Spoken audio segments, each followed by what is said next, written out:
감사합니다. 12월 달에 우리 암송하는 성경 구절이 이사야서 9장 6절 말씀인데, 그 말씀을 가사로 삼아서 만든 찬양을 하나님께 올려드렸습니다. 여러분 참 마음이 불편한데, 왜냐하면 방역이 또 바뀌어서요. 그래서 백신 2번 맞은 분과 안 맞은 분이 같이 들어가면 299명만 앉는다.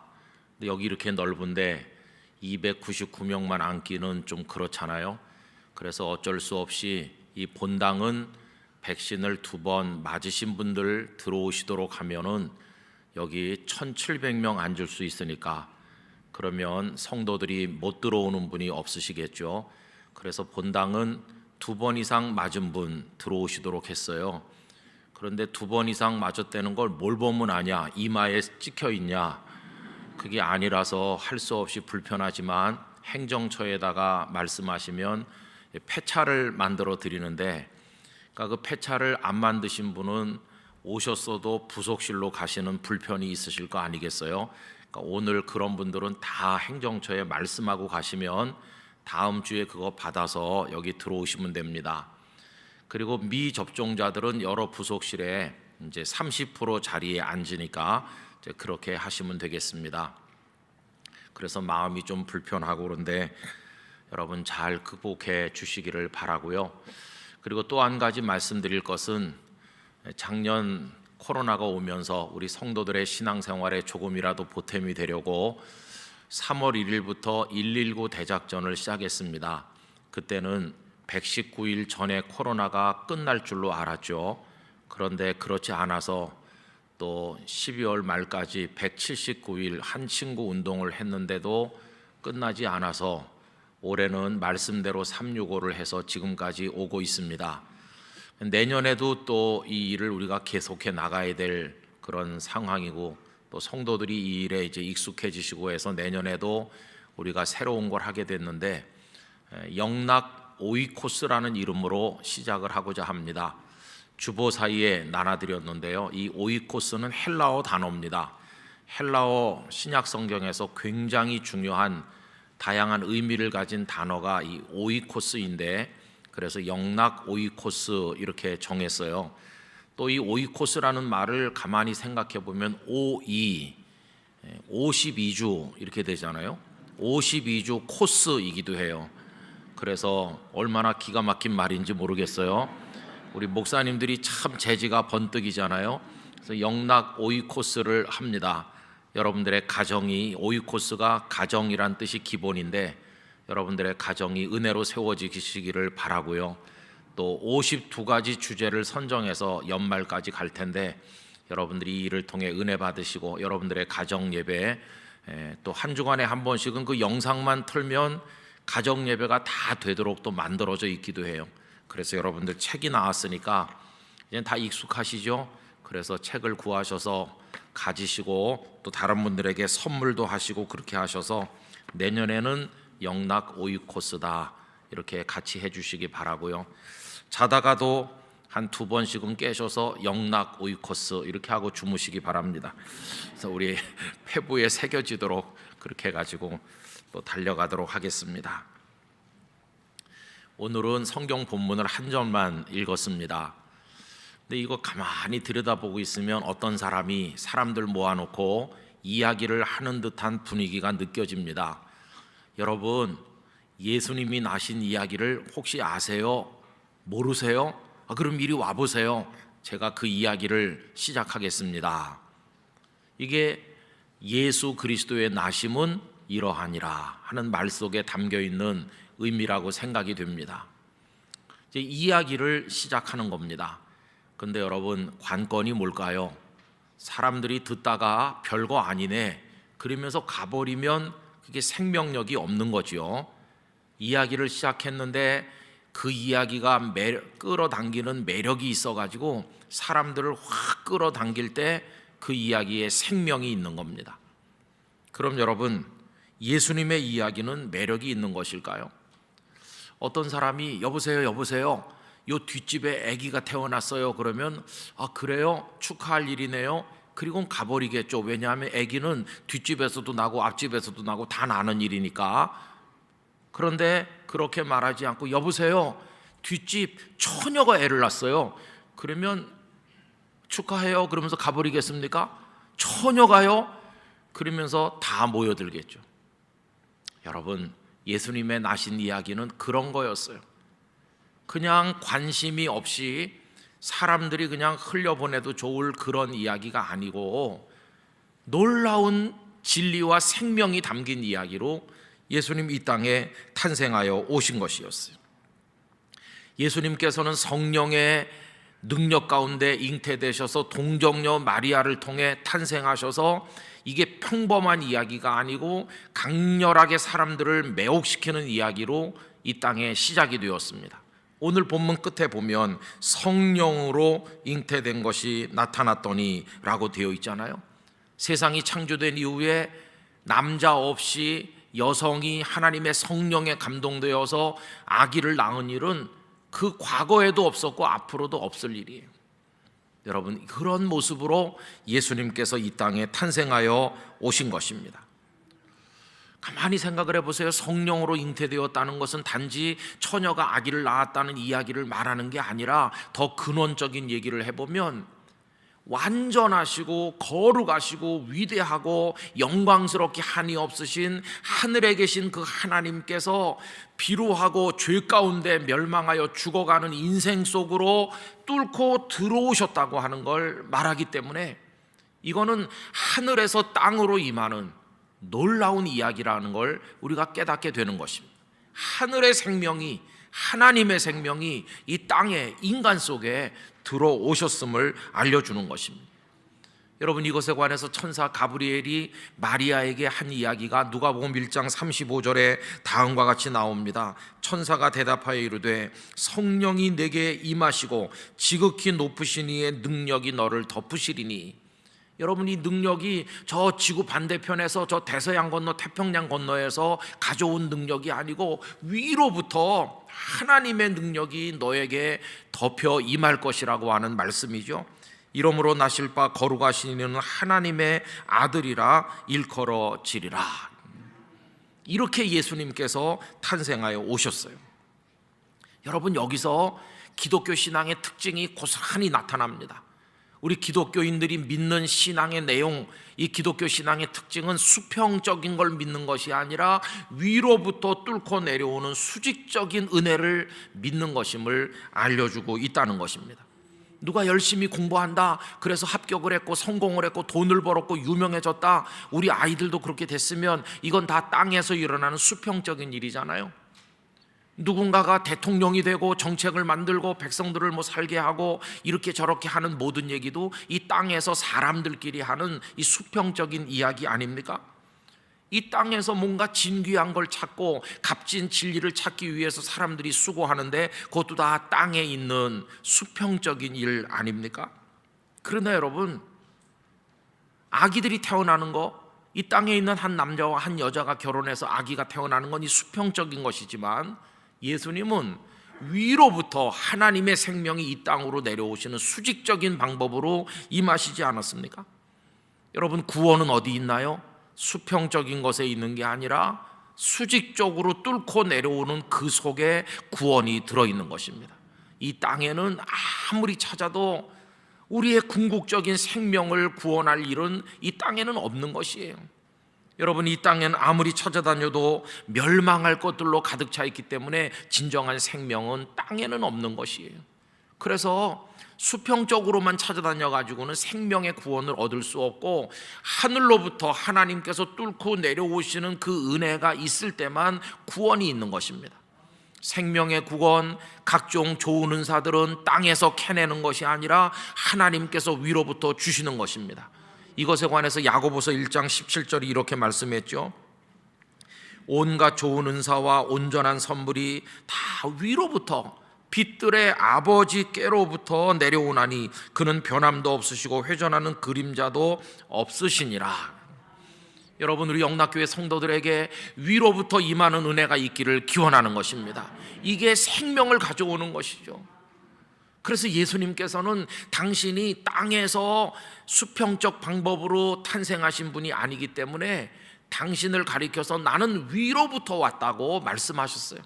요한복음 3장 13절, 하늘에서 내려온 자 곧 인자 외에는 하늘에 올라간 자가 없느니라.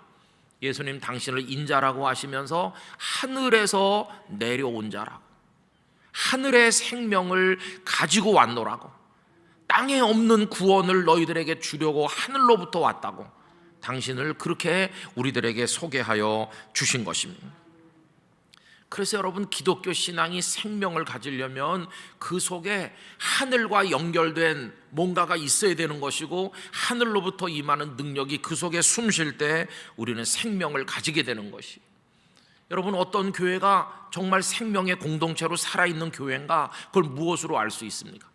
사람들은 말하기를 교회는 사람이 중요하다, 많은 사람이, 그 속에 능력 있는 사람이, 유명한 사람이, 성공한 사람이 많을수록 좋은 교회라고 말하는 분들도 있죠. 물론 사람이 많으면 좋은 점이 있겠죠. 그러나 사람은 다 멸망하는 존재입니다. 아무리 대단한 존재라도 자기도 못 구원하고 남도 구원할 수 없어요. 다 무덤에 들어갈 존재인 점은 똑같잖아요. 사람이 교회에 중요하긴 하지만 그 본질은 아닌 것이에요. 생명은 사람에서 나오는 게 아니죠. 어떤 분들은 좋은 교회가 되려면 더 넓은 시설에, 좋은 건물에, 그리고 잘 정비된 조직과 제도가 있어야 된다고 말하죠. 물론 있으면 좋죠. 그러나 조직이나 제도가 어떤 건물이 우리를 구원하는 게 아니잖아요. 그래서 무슨 조항 하나를 뜯어 고치려고 날밤을 새면서 옥신각신하는 것처럼 어리석은 일은 없어요. 여러분, 그 시간에 기도해야 되는 것이죠. 하나님의 은혜를 우리에게 내려주시도록 부르짖어야 되는 것이에요. 생명은 거기서 있는 것이지 수평적인 노력을 아무리 해도 거기 생명은 없는 것입니다. 저는 작년에 코로나를 겪으면서 참 너무너무 기가 막히고 안타깝더라고요. 작년 5월에 청와대에서 대통령께서 교계 지도자들을 초청해서 간담회를 했습니다. 교계 지도자들이, 그 연합기관의 대표들이 가셔서 이야기를 했어요. 제가 나중에 전해 들었고 신문에도 난 적이 있죠. 그래서 교회 너무 엄격하게 방역 기준을 제시하지 말라, 자유롭게 예배 드릴 수 있도록 해달라, 이렇게 요청했죠. 그랬더니 대통령께서 하신 말씀이 보도도 되고 나왔는데 이렇게 말했어요. 그 얘기가 참 가슴을 찌르더라고요. 물론 신앙을 가지면 마음의 평안을 누립니다. 그러나 방역은 과학입니다. 그게 대통령이 한 얘기예요. 그 말이 뭐 다 틀리다고 말할 수는 없죠. 기독교인들도 코로나 걸리고 교회도 방역을 해야 되는 거 맞죠. 그 인정해요. 그러나 그 얘기를 듣고 있으니까 가슴이 답답해졌어요. 이렇게 말하는 것처럼 들리더라고요. 신앙, 그거 좋지요. 나도 천주교 신자예요. 신앙 가지면 마음의 평안 누리죠. 그러나 그게 끝이에요. 그 이상은 아닙니다. 꼭 그렇게 말하는 거로 들리더라고요. 교회가 뭐 별건가요? 교회도 다 똑같죠. 어떤 사람은 골프 치면서 즐거워하고, 어떤 사람은 봉사하면서 기뻐하고, 어떤 사람들은 교회 다니며 좋아하면 뭐 골프장이나 교회나 다 비슷한 수준이죠.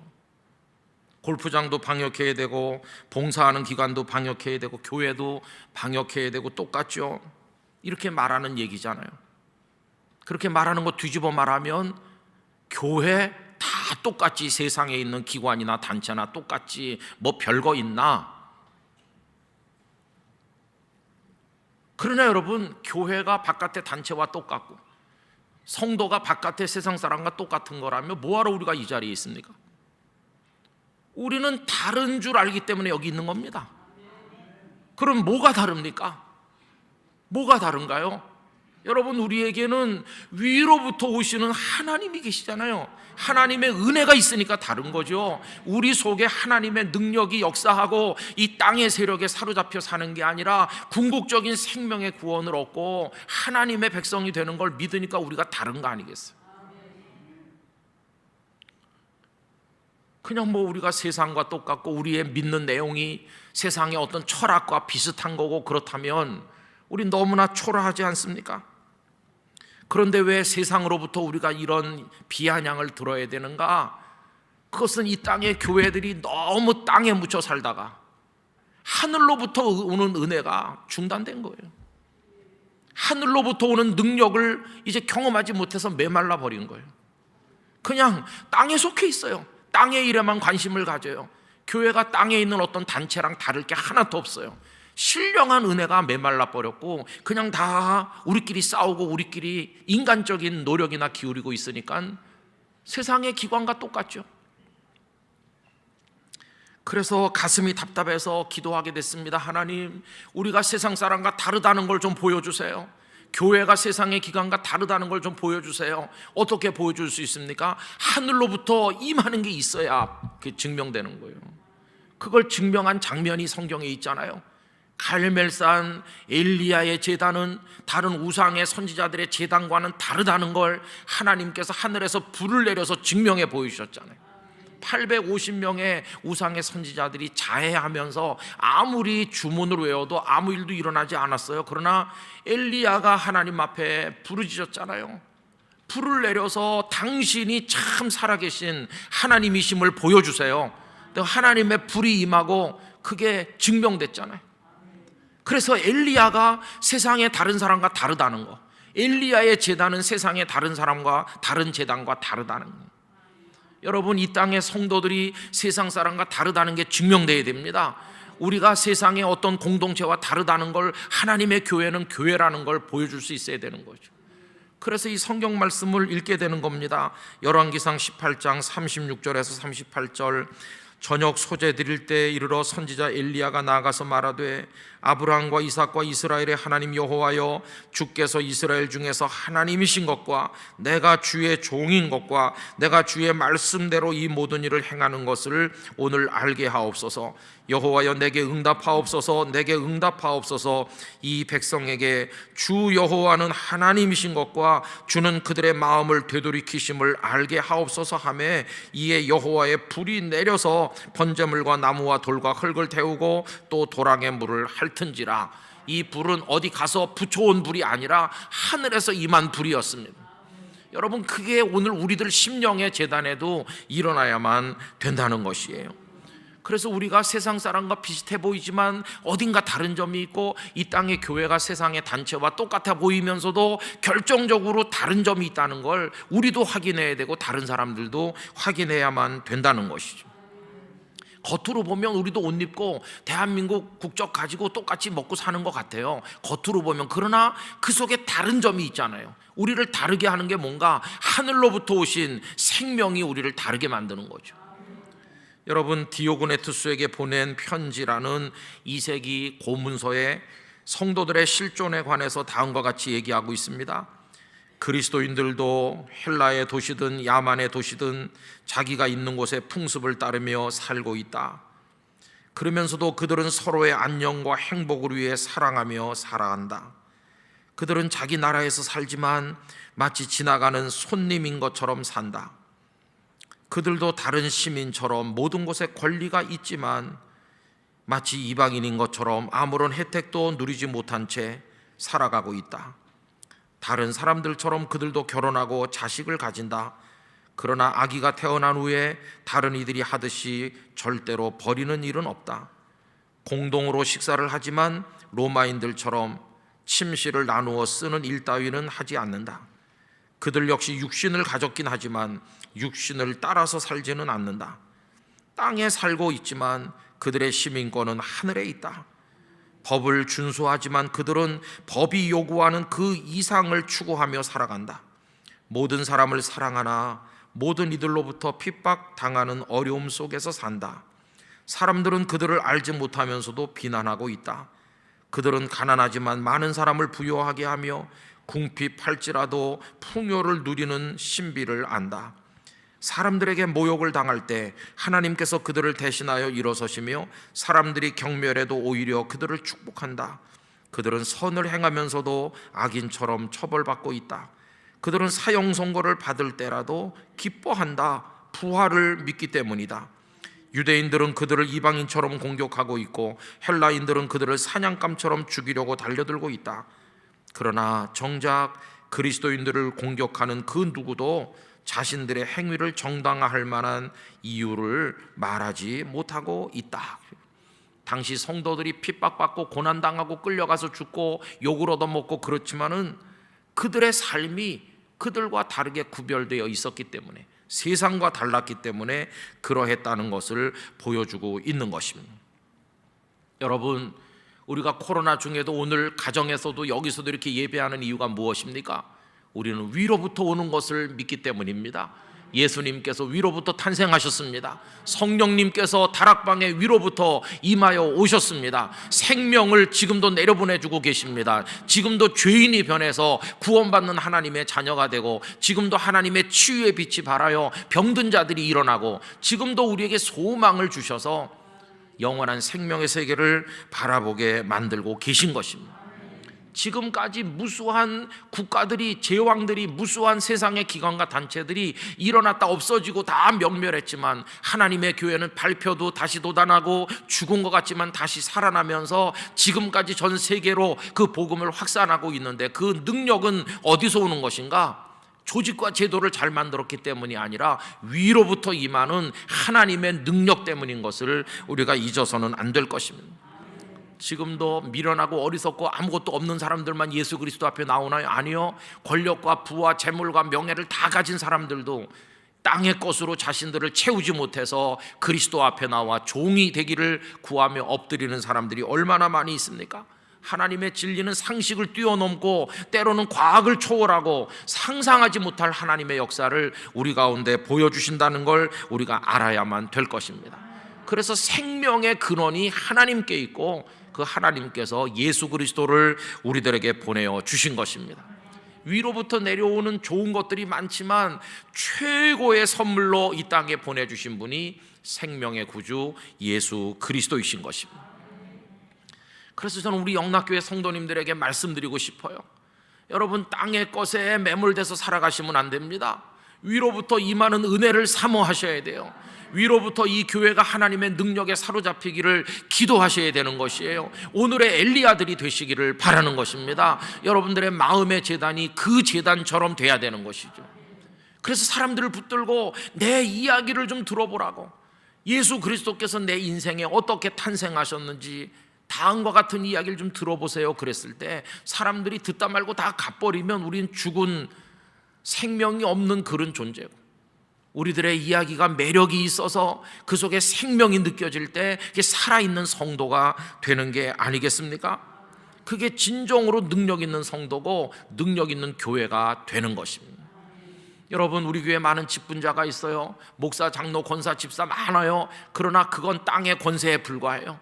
신학교 졸업했으니 안수받아 목사, 피택 됐으니 장로, 권사, 집사 되는 거, 그거 가지고는 진정한 권위가 아니에요. 위로부터 하나님의 은혜로 덧입혀져야 됩니다. 하나님의 능력을 입어야 됩니다. 그래야 진짜 권위가 있는 목회자가 되고 장로님, 권사님, 집사님이 되는 거죠. 그래서 영락교회 재직들은 하나님 앞에 엎드려야 되는 거예요. 부르짖어서 기도하셔야 돼요. 그래서 영권을 가지시기를 기원합니다. 그래야 이 시대를 이길 수가 있는 것이. 그 북왕국 이스라엘에서 엘리야가 어떻게 견뎌낼 수 있었는가? 위로부터 임하는 은혜가 있었기에 그는 견뎌낼 수 있었던 것이.